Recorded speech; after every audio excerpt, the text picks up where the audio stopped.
Strength is not carrying the burden of whatever you're carrying. Like, that's not necessarily strength. It probably feels like that's what strength is, but opening up to somebody it's difficult, but it's worth it. And that's what real strength is. True strength is having the courage to show your weakness. Yes, I agree. Ladies and gentlemen, welcome back to another very special, as always, episode of Next Level University, where we show you how to get to the next level when it comes to your life, your love, your health, and your wealth. Oh, yeah. Today, for episode number 464, we are going to go deep and a little bit dark on why I wanted to kill myself at one point in my life. Actually, several points in my life. So I'm going to kind of interview Kevin on this one a little bit. I have one brief brush with suicide, but it was not long. It was just a dark moment.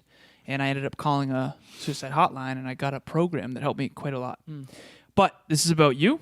Before we get started, part of the motivation for this is Mark Metry did an episode recently on this, and he said it was one of his highest hitting episodes, which means it's helping a very a high number of people. So I figured, well, again, if you see the studio, if you see me on other interviews, if you see me at the gym or whatever, wherever you see me, if you don't know my story, then you might not know the things that I've gone through. You might think that you're alone. So my goal today is mostly for perspective, for you to understand, like, just because where you are, it doesn't mean you're stuck there forever. I remember Mark Metry telling us that he listened to Tim Ferriss tell his story about suicide. And that's what got him to start his show. And you having that brush with suicide got you to start this show. Yeah. And so if you're out there right now, what is now your darkest moment could become your greatest moment depending on what you end up doing with it. So when we first got into the studio today, Kevin said, it's interesting. I tell my story about... Yeah, we can grab that. No, we're good. I just jeffed the sound a little bit. The sound got a little off. So when we got into the studio, I talked to Kevin, and he said, it's interesting because I tell my story often about being on the bed in New Jersey and contemplating suicide, but what I don't tell people is how often I've thought about suicide before that. And so my first question would be, when did you start having suicidal thoughts? And how did you deal with them prior to the breaking point one that, the listeners might know? I don't know when I started. I was always like very angry. Like I used to punch a lot of things. Like I definitely broke knuckles. Like now my hands are very hard because I've punched so many hard things to the point where like I don't know that I could break this anymore. But like I used to punch a lot of things. I used to punch CD cases just so I could see myself bleed. Like I think I was very more troubled than I ever realized. Right. Looking back. But like, I don't know when it first started, but I remember I've been doing a lot of meditation. We've been doing breath work together, and we're going to do an episode later in the week on that, or next week, whatever. But it's been bringing up a lot of old memories. Right. Like I'm having clarity around things that I never knew. And I had this moment where I remember I lived in Boston with my girlfriend. And we lived with this other couple. And it was this beautiful 3-story half of a house, like security system, cameras, brand new everything, amazing, like beautiful house. And I remember I was working at the company that I was working at, doing all the traveling. And I just remember I was the only one home one day, and I was sitting, our bedroom was in the attic, which was like a finished attic. It was nice. I remember sitting on the bed and just feeling like empty and like sick and hopeless. And I literally was just like, I don't know if I want to do this anymore. And again, like at this point in my life, I had everything that you could want, right? I had the job. I was living with my girlfriend. I had my car. I was in shape. Again, I had all the things. And I think going back, it was like, we talked about this earlier. I don't think if you're making progress, that's why you feel stuck, because you kind of are. I don't want to say stuck. You're stagnant. Stagnant and stuck are two different things. Right. And I think if you're stagnant means you're temporarily not moving forward. But you assume right now is the way it's going to feel forever. Exactly. And I told you this earlier, and I completely forgot this entire part of my life. My girlfriend and I literally broke up. I stayed living with her, sleeping in the same bed, buying groceries together, like literally. And then I ended up looking for a place in New Hampshire by myself. I didn't get the apartment for some reason. I don't know why. Probably a blessing, honestly, in disguise. But I completely forgot about that. I completely forgot about Well, that. you lived with Leah in New Hampshire at one point, right? Yeah. We literally broke up. I planned on moving to New Hampshire by myself. We ended up getting back together, and then we bought, or didn't buy, we rented a place together. In retrospect, probably not the best idea ever. Obviously, if you're going through a breakup, you probably shouldn't move in together. But again, I didn't know anything compared to what I know now. I had never read a book on relationships. I'd never read a book. I'd never listened to a podcast. I didn't know what podcasts were Right. at that time. Right? So like, but I just remember that I don't know how to explain it. If you've ever experienced it, you know what I'm talking about. It was just this empty, hopeless, like, defeated. Like I just wanted to give up. I didn't want to continue because I felt like it was going to be like that forever. Genuinely. Knowing what you know now, what would have, if anything, what would have gotten you to realize that that's not the case? Like, what does someone in that place need, man? Therapy. I went to therapy. Okay. I went to therapy and we talked about some things about my past and like, you know, I have certain traumas and possible PTSD and stuff like that. Isn't it a trip how, like, at one point that was such a big deal for you, probably. Oh, it was terrifying. Like, that was probably, Yeah, it was hard. Whereas now it's like, yeah, of course It was you go to Boston. therapy. Like I was driving around downtown Boston trying to park on on a busy street trying to find a therapist's office. I'd never been to therapy. And I remember the first time I went, I was bawling my eyes out. I was like, oh God, this is brutal. But it's something I ended up really enjoying. Right. Like when Leah and I broke up and I lived in New Hampshire, I went to therapy. Like there was a therapist down the street. I went there 3 or 4 times. It was hard with my schedule, but I always liked going. I always felt way better after. I don't know. I think it's because I didn't have a purpose. I literally went to work, came home, and did the same thing. And like I just felt like this got to be more than this. But I didn't believe there was more than this. I hoped that there was more than what was, but I didn't know what it was. I didn't know how to get it. I didn't know if I could get it. I didn't have any belief. In therapy, you always felt better after therapy. Yeah. I would argue one of the reasons is you finally expressed your truth to yourself. And we do that regularly. You know, I'm asking you questions right now. You're expressing yourself. I think, you know, and you've heard me say the suppression of self-expression. It's interesting because we're around a bunch of people who ask questions all the time. We ask each other questions all the time. We're always digging deep into like what's going on in here. You know, every week, all the time, multiple times a week, team call, all that. Our whole life is designed around that. But it wasn't. At one point. At one point. So when you went to therapy, try to put yourself in the mindset of someone who was going to therapy for the first time. Because I remember when I went to therapy with one of my exes, it was like couples counseling. And I remember being like, that was fire. That was really good. That was like really helpful. And let's put ourselves back in the mindset of like what it was like to not express our truth and not be vulnerable. Like where it isn't cool to talk about your feelings because you're like, you know, I've been in environments where this one person in particular, I'll keep this anonymous, nearly impossible for him to talk about his feelings. And the only way he ever does is if he gets really drunk. And I remember when he was really drunk one time and he started talking to me finally about how he really feels. And I remember being like, holy crap, this is the first time I've ever really heard you be vulnerable and like talk about what you're really going through. And I knew you weren't happy. I knew on the surface. I mean, I look at, you know, the way you live your life and stuff, and it's like, you're not happy. But it was the first time you ever admitted it to me. And it's an interesting thing. So what would you tell someone who still thinks that way? I think we're all guilty of that. Like, dude, when I used to drink, I could make friends with anybody. Like, it's literally a running joke. Like, if you send me into a bar drunk, I will come out with at least several guy friends. Like, I'm really good at making friends when I drink because I'm super upbeat and I just want to talk to people. But that's part of me that has always been inside. I was just afraid to unleash. Right. That's when we went to Brendan Bashar. That's why I felt like I belonged because I could actually be drunk, but I could be sober. I could actually like... Where it's encouraged, it's that environment. Yeah, and again, you and I do things that would require some people to drink. Like when we say, hey, man, I love you, or we cry together. How many... Dude, in my past, I would have to be drunk for that.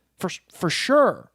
Some of my old friendships, my old relationships, I'd have to be drunk. Yeah. I'd have to be drunk for that to happen because it's not expected or understood or appreciated or valued.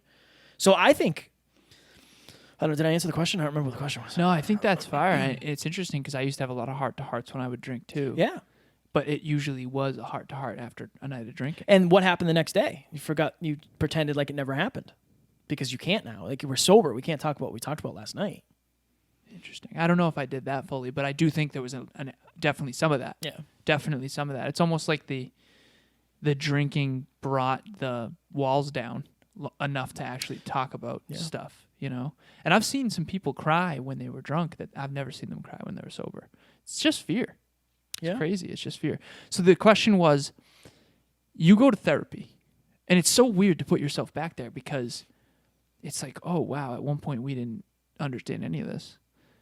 What would that version of Kevin or someone out there who doesn't like live this next level life, what do they need to hear to at least open that first door? To get into therapy? To get into the idea of like talking about how you feel, how you really feel, and your truth and like what's going on and is like a good thing. I honestly, and again, I'm not a professional, so I can't give professional advice, but I would say like you talking about it is only going to help. Right. Really. Can you get like triggered and can you have like flashbacks and stuff? Sure. But you're already triggering yourself most likely. I wanted to be the tough guy. I didn't. People don't want to seem weak. No, and I'm just the same way. Dude, shout out to Leah. Leah's the one who got me to go to therapy. She said, hey, I think you should go to therapy. Like, she's the one who told me that. Right. So if she didn't point me in the direction, I don't know if I would have gone. I don't know what I would have done. Why do you think people don't want to seem weak? Because, okay, I was in the gym and I was limping because of my groin. And I felt like less of a capable human because I'm not fully. It's almost like an animal that's wounded can get killed. It's fear. It's like a survival mechanism of like, I can't protect myself and my girlfriend as well as I would normally if I was fully capable. And I think that's a very primal, natural thing. You know, it's like if you see a gazelle that's wounded, it's probably going to get eaten, right? Yeah. And I think that we still have that running in the background. And if we're not aware of it, I think it's judgment. Here I am, a tattooed bodybuilder who loves fighting or watching fighting, right? I don't like physically fighting. And I'm suicidal, or I'm asking for help, or I'm crying in a therapist's office, or I am having these weird thoughts. Like, I feel like I don't know. I didn't think it lined up with who I was supposed to be. that's a powerful thing. That wasn't what my identity. I was the tough guy. I was the tough guy. That's who I was. Never quit. Like, I've never quit tattooed on my arm. You know, I'm not supposed to feel the way I feel. I was listening to a Tony Robbins motivational video earlier, and he said, when did you decide? And it's interesting because this is synchronistic, because he also mentioned when you drink, it's like you finally have permission to actually be yourself.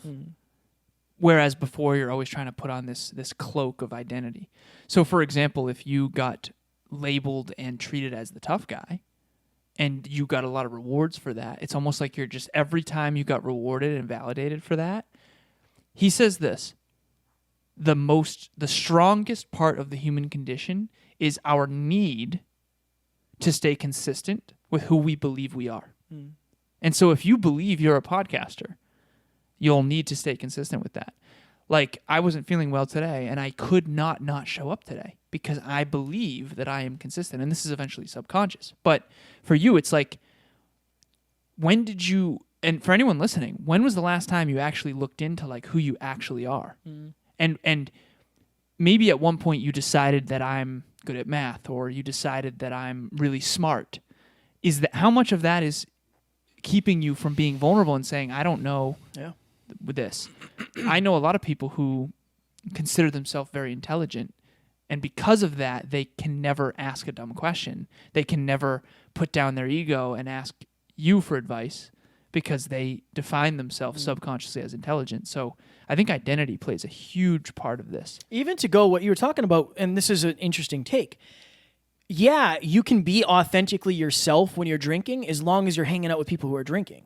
That's the thing. It levels the playing field. It lowers expectations. It allows, it kind of, like, if you and I are drinking together, and I don't think we've ever actually drank together, maybe once or twice ever, it's almost accepted that, like, Kevin's going to be a little weird tonight. Like, when Kevin's drunk, what does he do? Okay, he's a little violent, right? Like, when I used to drink hard liquor, I was somewhat violent. I wanted to fight. I just did.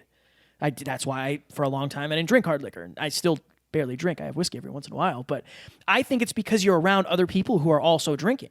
If you're the only drunk person in a group of sober people, you're probably going to act a little bit different.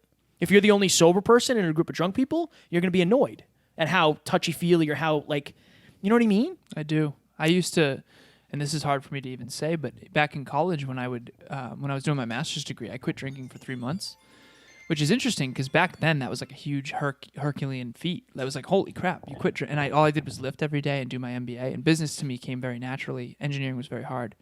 And I used to go out still every weekend. We would go and party at the fraternities, Manu and I, and that's actually where I met Courtney. I've told that story. And I used to actually have a beer can with water in it. I didn't want to not have a beer can because I noticed when I was talking to girls or guys or anybody, they would be uncomfortable if I wasn't drinking.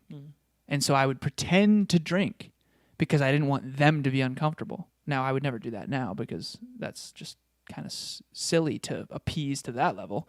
But I remember literally when I would eventually get to know this girl or these girls or whatever. I was meeting a lot of girls back then, honestly. And I remember I would eventually tell them, like, honestly, I'm sober. Like, this is water in here. It makes people uncomfortable when they drink, and I don't want them to feel bad for drinking around a sober guy. And I think that my intentions were pure, but now I know, like, that's not a good reason to put. I used to put water. I used to go fill my beer can with a water, Bud Light can with a water, and it's like because it's so interesting. It's like at a fraternity party, you're supposed to have beer, you're supposed to drink, and so how much was I conforming without even knowing it, man? I think everybody is, dude. The tough guy thing, like I've always been that. I know. It's not even that I decided. I know. I was in better, like I had muscles a lot earlier than other people. Right. And I remember in high school, even the kids, like the good fighters in our grade always said like, oh, I'd never mess with Kevin. I didn't want that. I never You did never any chose of that. You just got yeah. And then that, like you get valued for being tough. Like I wore that as a badge of honor. Like I could take a beating. You've heard me say that before. I know. Right? And now I'm the resilient guy. Never quit. I've leaned into it even more. Wherever you put your identity, and I wanted to tell this story, and we'll go briefly because I know we got to go here, but the elephant in the circus is a massive elephant. Yes. And he's tied to a rope with a stake in the ground, and you know that 3-ton or 4-ton or whatever elephant could easily rip that stake out of the ground and bring down the whole tent, but it just sits there. Why? Because when it was a little baby elephant, they put a big stake in the ground and a rope around its neck, and it fought and it fought and it fought, and it's now conditioned. Now it doesn't believe that it can get out of the reins, and so now it doesn't even try, even though it easily could. I think that's what we're all doing all the time. When you were younger, you were conditioned to be a certain way. You just were, if you're human. And now you can rip that stake right out of the ground. It's so hard. It is so hard. I just had enough. Like, I used to watch fake wrestling, and they used to hit each other with chairs. And I used to like let my cousin do that. Like, he would just hit me in the face with a chair. Like, dude, I just didn't. It didn't. That was like what I was. I was just like, I wanted to be a wrestler, and then I wanted to be a fighter. It's like you have to be tough, right? Like you have to be. Right. That's always been what I wanted to be. So I think that goes into the identity of why I would feel weak going to somebody. Well, this will be what would you have needed to hear to shift that? Probably that, like, sometimes the greatest strength is showing your weakness. Really. It's like, almost like someone has to do it first, man. Probably. You have to see somebody do it first. Or somebody has to like suggest it. That's one of the reasons I wanted to do this, because I don't want. If you're watching or listening and you've never heard me say anything about suicide, you might not have any clue. Like, you see me do the intro and I'm all happy and jolly. And for the most part, now I'm really happy and jolly. I genuinely am. Right. But I wasn't always. And, like, I've been through some things. I've had some moments. I've had some dark times. I think we all have. Yeah. But I thought those dark times were forever. And I almost made them forever because I almost took my life in those moments. And my goal for this was perspective of, like, if you guys look up to us in any way, shape, or form, if you look up to me, if you've ever talked to me, whatever. I, at one point, didn't want to be here. I didn't like who I was. I wasn't proud of the person I was, my identity. So wherever you are is not where you have to be. It's not final. It's not final. Yeah.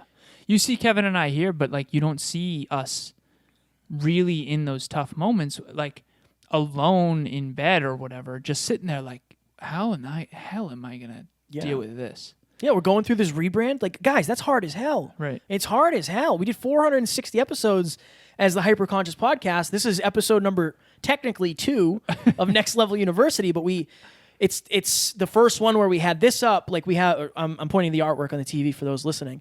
Like, it's a lot. It's a lot. We did a live mastermind before we recorded this episode. Like, there's a lot of things, but I'm trying to do a better job of pulling back the curtain on what is. Like, I don't want... We used to say that a lot more. Yeah, but I don't want... many things. I don't want people to think this is easy and like, oh, it's all sunshine and rainbows. It's not. A lot of times it is. And even the dark days are better than the good days used to be. Right? I used to love Fridays because I used to get to go home. I don't care what day it is anymore. I like all days because they're all pretty much the same. Right? But there's still days where it sucks. I've been broke. I've been negative.